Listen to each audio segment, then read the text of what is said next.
Welcome to BreitWerks. So what you're looking at is the front of a 911, and this has turned into like a block of just white stuff. So I think there's a battery tray in there, but I'm not sure.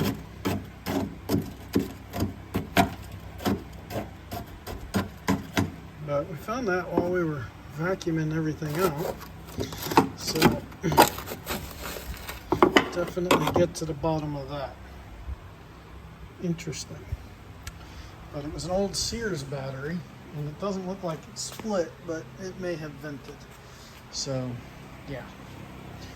Well, all of this in the name of removing the fuel tank. So we shall see what we shall see.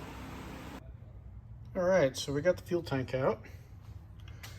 No major malfunctions there, except this was the only mounting point holding it in. These were all screwed down underneath the fuel tank lip. So not exactly sure what they were thinking there, but we're going to get this all cleaned up so that once the new fuel tank arrives, we'll be ready to put it back in. Okay, we made some progress today. We got the fuel tank taken out. We got everything cleaned up. So the new seal will sit nicely on those edges. And all we need now is for the fuel tank to show up. We also ran new lines for the front from the body portion right up there.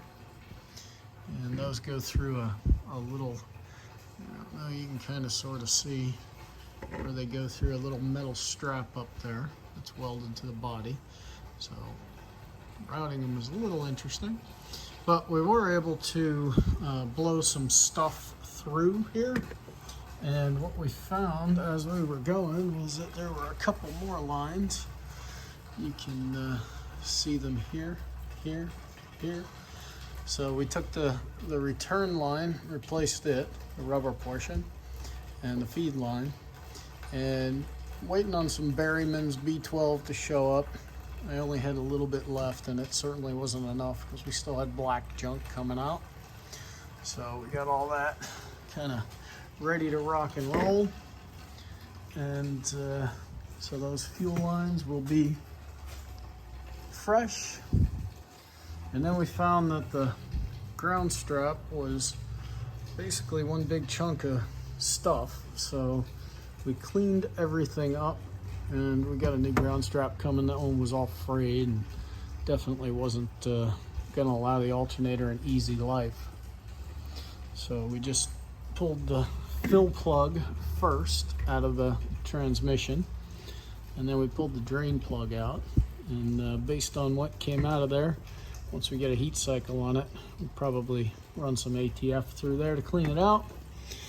And then came back here and drained the oil tank. And for the very first time that, and maybe some of the old timers have been able to do this, but for the very, very first time, I was able to break an S-hose with just my bare hands. And these little guys are supposed to be very flexible.